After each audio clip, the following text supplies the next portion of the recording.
travelers, and welcome back to my YouTube channel, The Scenic Route Traveler. We are heading into peak European planning season, especially if you're going sometime this summer, maybe you're going for fall foliage later this year, or maybe even the Christmas markets. So I've been getting more and more of the same question: how did I plan my first trip to Europe? So if you're watching this, you're probably feeling the mix of excitement and total overwhelm about planning your first trip to Europe. Maybe you're looking at the map thinking, how am I supposed to see everything that I want? Or maybe you're just frantically Googling at 3 a.m., is the Paris pass worth it? Trust me, I have been there as well. Today, I'm breaking down everything I wish someone had told me before my first European adventure. No fluff, just practical advice that will save you money, time, and stress. We're covering transportation tips, accommodation secrets, packing essentials, and those nobody tells you this moments that can make or break your first trip. For those new here, I'm Erin. I've spent the last 11 years exploring over 24 countries in Europe. From getting stranded at a train station in rural Italy to accidentally ordering the wrong food in Budapest, which I'm still not sure what I ate to this day, I've made all the rookie mistakes so you don't have to. My channel is all about honest travel advice with a side of adventure and scenic routes. And today's video might just be my most requested one of all time.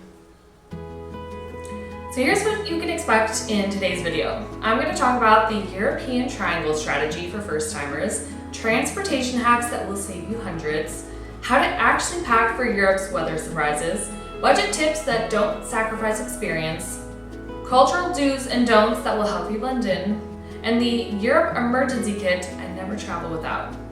So let's dive in and turn that travel stress into travel excitement.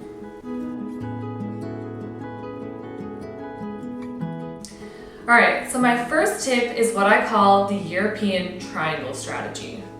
First timers often try to see everything they can, racing through 8 countries in 10 days.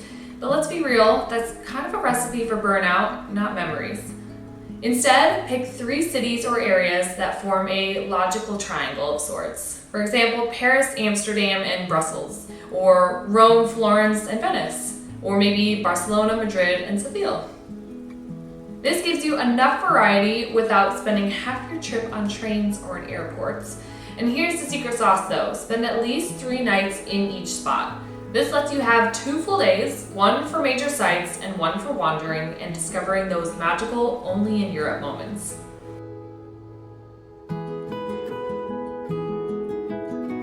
So tip number 2, let's talk about getting around.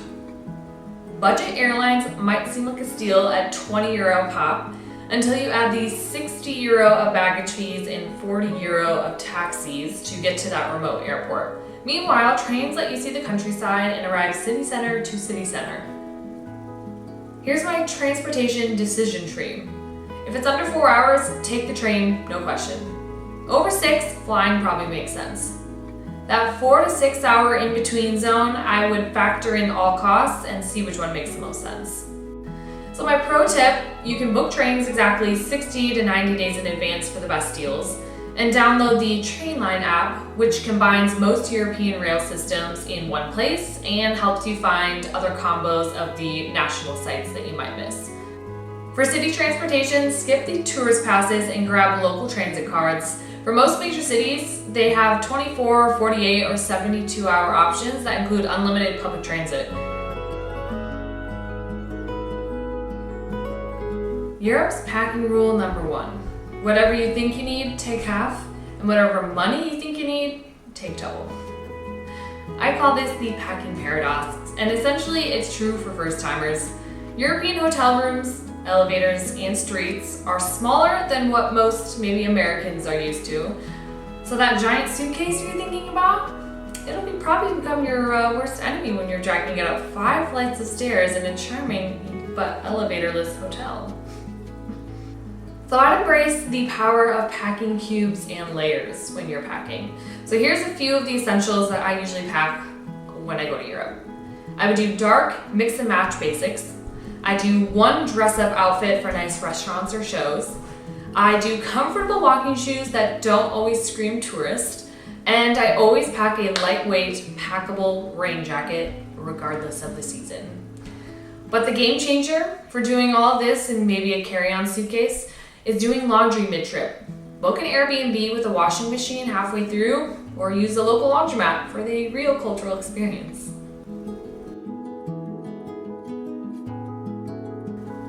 Here's where most first-timers go wrong. You book the cheapest hotel without considering location. The €80 a night savings disappears very quickly when you are spending €30 daily on transportation and losing 2 hours of commuting time.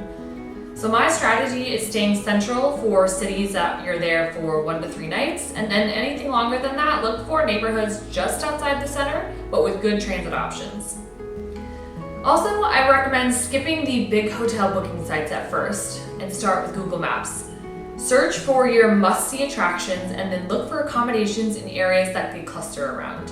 So that might be the 3rd or 4th arrondissement in Paris, and then maybe in Rome, that's something like looking in areas of Monti. And remember, Europe has amazing options beyond hotels. Historical apartments, family-run guest houses, and even monasteries in Italy that rent rooms for incredible rates. Now let's talk about money. The biggest rookie mistakes, in my opinion, the exchange kiosks at airports and in tourist areas. They are basically legalized robbery with those no-fee signs, but are hiding horrible exchange rates. So here is your European money game plan. 1 is to get a credit card with no foreign transaction fees. 2, inform your bank of travel dates to prevent fraud blocks. 3, withdraw cash from ATMs connected to banks and not the standalone ones. And 4, say no when ATMs offer to convert your home currency. I would also recommend having a backup payment method. I have learned this a few hard ways when getting my card sucked into an ATM or fraud blocked trying to buy a plane ticket in Germany. So my next tip, small cultural adjustments can make a huge difference. So here's your crash course. 1, greet shop owners when entering and leaving stores. 2, keep your voice at kind of library levels in public spaces.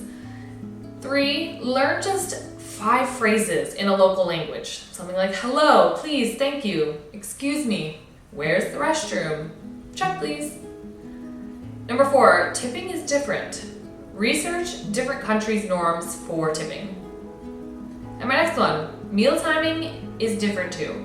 Some places they have dinner at 9 p.m. in places like Spain, and that's very normal. So speaking of meals, I would embrace the local rhythm. Now what that means might be skipping breakfast at the hotel and going to a local cafe for that more immersive experience. I might skip going to a restaurant for lunch and just grabbing something quick at a market. But then I'm investing in my dinner time. This is when Europeans celebrate food. And please don't ask for the check the moment you finish eating. In Europe, the table is yours as long as you want it. You have to ask when you're ready. So now we're going into the section that I'm calling my European emergency kit. My European emergency kit has saved me countless times. That includes a portable battery backup, because some European outlets are always accessible to have. I bring digestive aids, because new cuisine can sometimes surprise your system. I also bring a photo of my passport or credit cards, and I store them on my phone or in the cloud just in case I ever lose them and I need to access something. I bring a small notebook with my accommodation addresses written down or screenshotting them on my phone, so I have that as a backup as well. And then always bringing basic medications. Some European pharmacies are different from the brands that you might used to at home. This might be my most underrated tip. I would get an eSIM or have an international plan before you leave. And yes, Europe has great Wi-Fi, but getting lost between connections is when you need data the most. All right, this is an important one that I always like to mention to people on their first European adventure, is managing your expectations. That perfect Instagram photo that you saw of the Trevi Fountain with no one around was probably taken at 5 a.m. when no one was around and everyone was sleeping. So the reality is there can be crowds, there can be disappointment, things closed, long lines, but there's also those unexpected joys in your trip. The magic of European traveling isn't always about just checking off things on your bucket list, but it's also the spontaneity of coming across a gelato shop that was the best one of your whole trip because you got lost. Maybe it was a local writing a map of how to get somewhere on a napkin, or maybe it's the sunset viewing spot that you found by accident. So it's also just plan enough to be secure in your itinerary and where to go, how to get there, but also leaving room for spontaneity. Some of my best European memories happened on days when I put away my itinerary and just let myself wander. Tip number 9 are these seasonal strategies. When you visit Europe can be just important as where you go in Europe. Each season is going to offer something completely different for the experience that you're hoping to get. Summer gives you long daylight hours. I'm talking 10 p.m. sunsets in Stockholm. But that comes with peak crowds and prices, so if you do travel in summer, book everything months in advance and hit major attractions right when they open. Spring and fall also brings some sweet spots. It has more comfortable temperatures, fewer tourists, and better deals. Plus, you'll get either beautiful blooms or these stunning autumn colors as a bonus. Yet, though sometimes you have a little bit more spontaneity in your weather. So winter in Europe isn't just for Christmas markets, though they are incredible, don't get me wrong. Places like Southern Europe can be relatively mild to go visit in the winter. Meanwhile, winter in places like Prague or Vienna can offer snow-dusted architecture that is straight out of a fairy tale, and are at half the price and a quarter of the crowds. Alright, so for tip number 10, let's talk about the tech tools that could transform your European adventure. Google offline maps can be the obvious choice, but did you know that you could also create custom maps with all of your points of interest in one spot?